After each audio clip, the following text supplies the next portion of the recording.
Fica um pouco do teu queixo, do queixo da tua filha. Do teu áspero silêncio, um pouco ficou. Um pouco nos muros zangados, nas folhas mudas que sobem.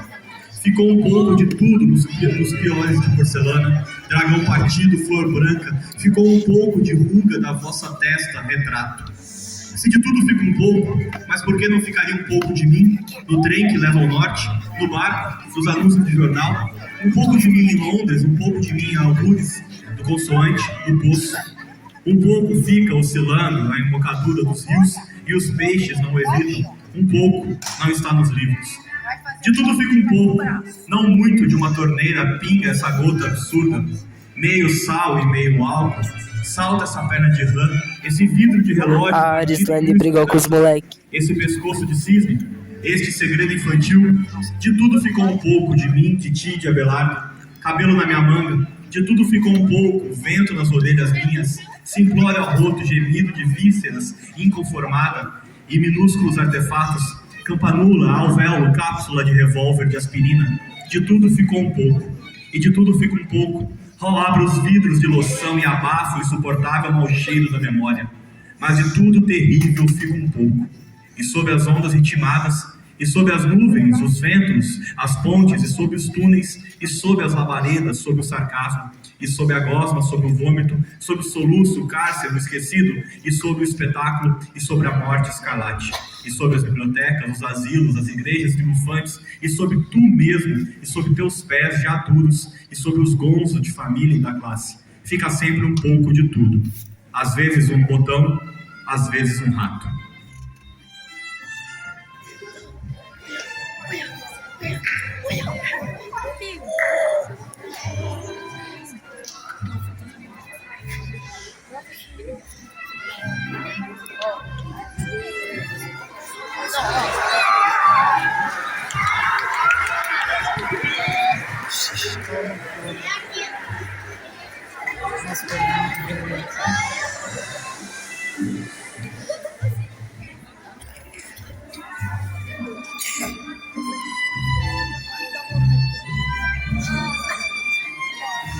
Puxa a Rosa.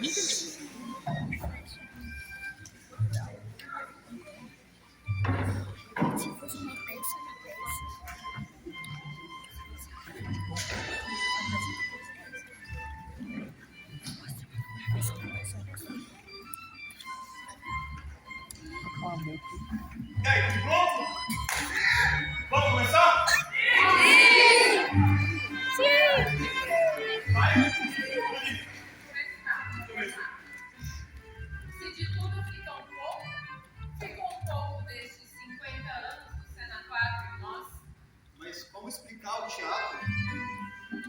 Essa arte de conhecimento, esse tempestade sobre status, sobre dívida. Porque o teatro é a única arte que a arte acontece em tempo real. O artista está vivo, presente, ele está na própria obra.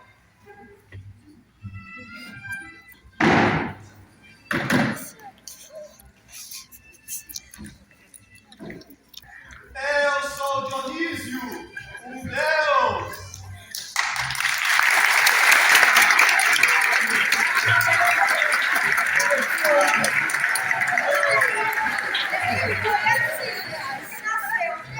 Em uma arena completamente lotada em Roma, um homem se colocou pela primeira vez no lugar de um deus.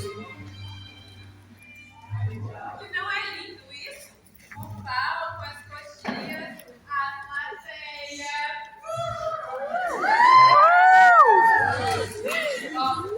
Damos vistas a inúmeros personagens, mas também a inúmeros atores e autores. E a Shakespeare move e nos comove com a sua obra que nos acorda para o humano que somos. Não que somos humanos, não máquinas. Tantos personagens. Mas afinal, o que é a liberdade? Apesar de tudo que já disse e de que tudo que dissemos, muitos dos senhores ainda estão naturalmente convencidos de que a liberdade não existe, que ela é fruto da imaginação Mas eu garanto pra vocês, a liberdade existe!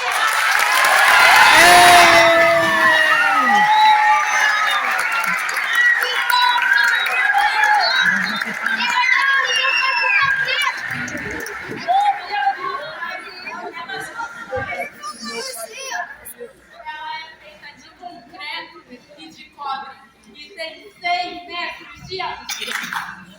A liberdade foi dada aos Estados Unidos pela França em 1866, porque naquela época os franceses estavam cheios de liberdade, mas os americanos não tinham nenhuma.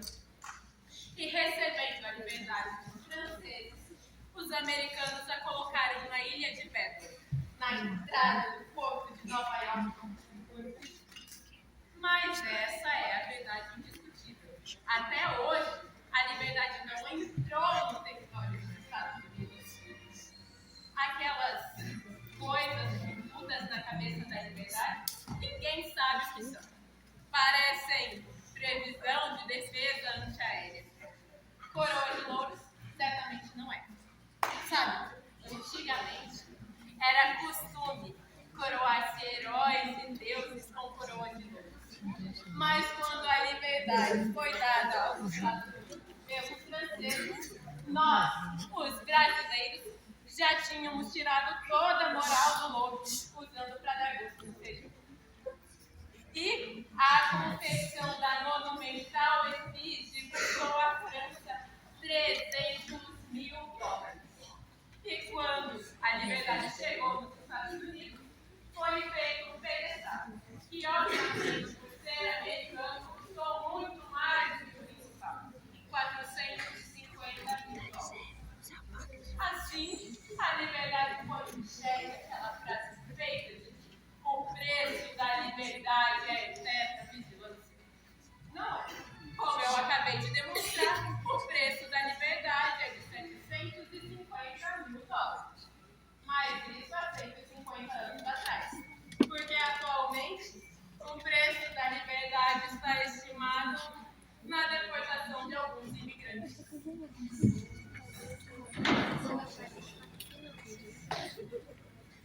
Me lembro que quando eu era criança, eu fui assistir Greta Garbo em A Dama das Camélias. Eu assisti umas 5 ou 6 vezes. E a cada vez, eu sinceramente acreditava que ela não iria morrer de tuberculose. Eu ficava sentada no cinema com expectativa e esperança. E toda vez eu ficava desapontada. Mas a cada vez, eu prometia voltar à espera de um final feliz. Pois eu acreditava que, trancada em alguma redoma esquecida de Hollywood, Greta Garbo sobrevive à tuberculose, aos trens e ao loucos de sempre conseguindo escapar. Eu ainda